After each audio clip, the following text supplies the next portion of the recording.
Hello दोस्तों, a very good morning to all of you.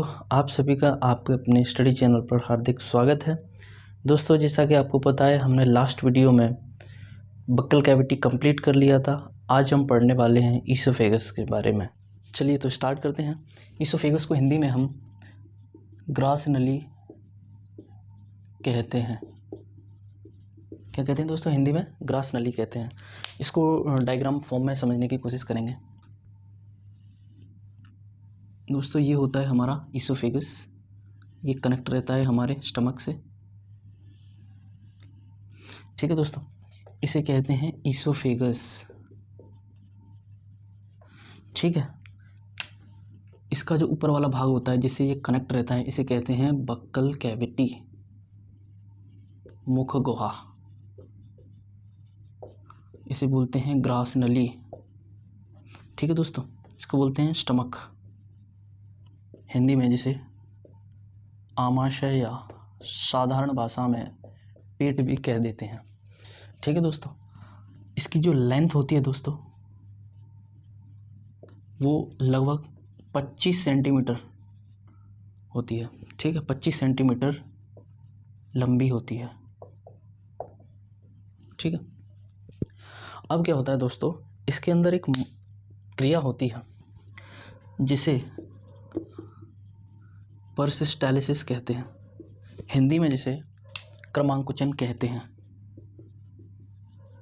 क्रमांकुचन, इसको समझने की थोड़ा सा डायग्रामेटिक फॉर्म में ही कोशिश करेंगे।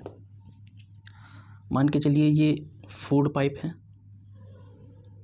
इसके अंदर कोई भी फूड सब्सटेंसेस जिस साइज़ का इसके अंदर फूड जाता है, ये उसी साइज़ में अपने आप को बदल लेती है। जैसे मान के चलिए ये वाला फूड सब्सटेंसेस इसके अंदर जाता है तो कुछ ऐसा स्ट्रक्चर शो होता है।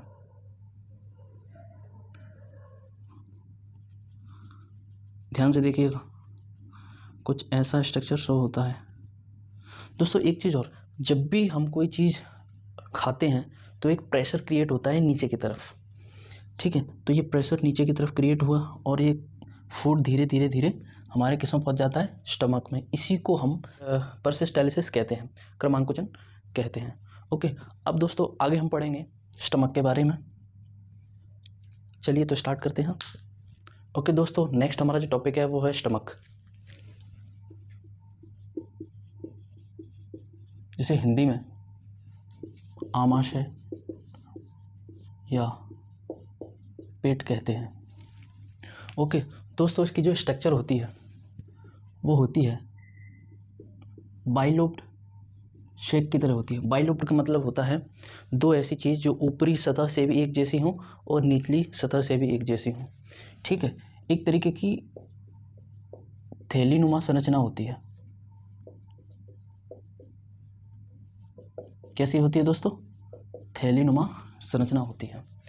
ओके, इसका जो आकार होता है वो होता है जे शेप्ड। ठीक है, जे शेप्ड की फॉर्म में होती है हमारा स्टमक। इसका जो कलर होता है दोस्तों वो होता है रेड। ठीक है, अब इसके हम पढ़ेंगे भाग, तो इसको हम थोड़ा डायग्रामेटिकली समझेंगे। मान के चलिए ये हमारा क्या है? ईसोफेगस, उससे हमारा स्टमक जुड़ा होता है। ओके, थोड़ा समझने की कोशिश करेंगे दोस्तों। इस वाले भाग में, ठीक है, इस वाले भाग को हम कहते हैं कार्डिया। ठीक, इस वाले भाग को, नीचे वाले भाग को कहते हैं पाइलोरिक। ठीक दोस्तों, इस बीच वाले भाग को, इसको हम कहते हैं फंडस। फंडुक या फंडस, कुछ भी, दोनों में से कुछ भी कहते हैं। ठीक है, इसके बाद क्या होता है दोस्तों, ये जो पाइलोरिक है इसके अंदर क्या होता है? इसके अंदर गैस्ट्रिक ग्लैंड्स पाई जाती हैं। ठीक, इसके अंदर क्या होता है दोस्तों, इसके अंदर गैस्ट्रिक ग्लैंड्स पाई जाती हैं। ठीक, जब ग्लैंड्स पाई जाती हैं तो इनसे सेक्रेशन होता है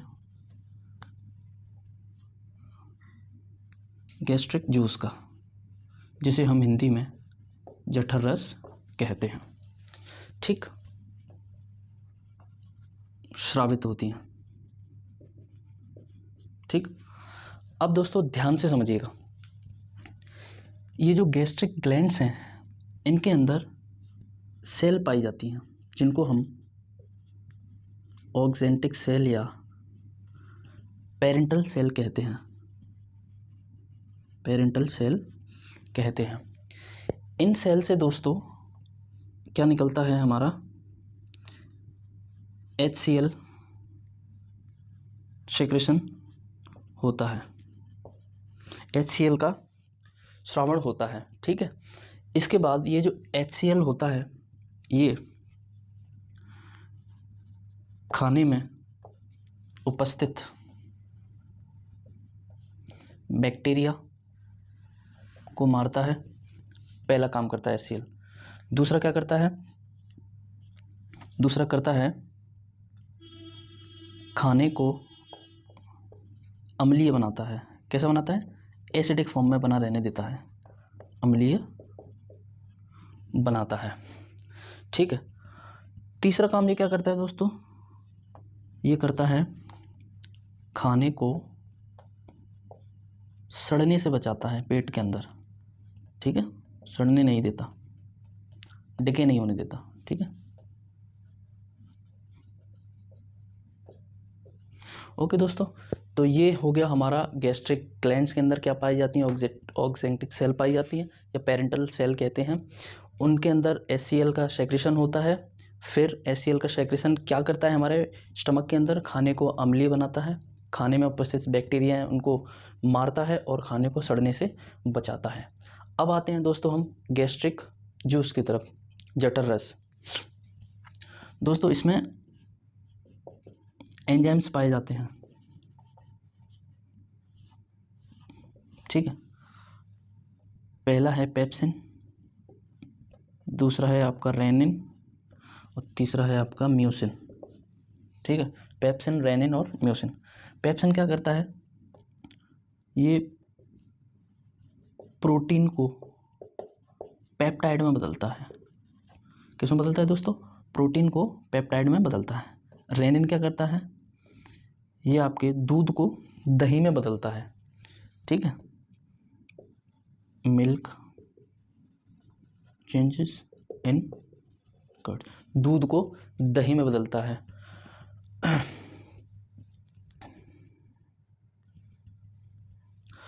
अब दोस्तों म्यूसिन का क्या काम है, म्यूसिन का काम है दोस्तों, ये HCl से सुरक्षा प्रदान करता है,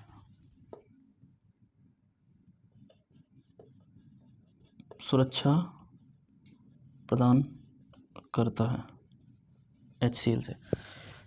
HCl की ज़्यादा मात्रा बढ़ जाने के कारण हमें नुकसान हो सकता है। इसी वजह से म्यूसिन नामक एंजाइम हमारे स्टमक के अंदर एक लेयर क्रिएट कर देता है, जिससे HCl हमारे स्टमक को नुकसान नहीं पहुंचा पाता। ओके, तो दोस्तों this is all about the stomach. Okay, now we will discuss in a next video. तब तक के लिए बाय।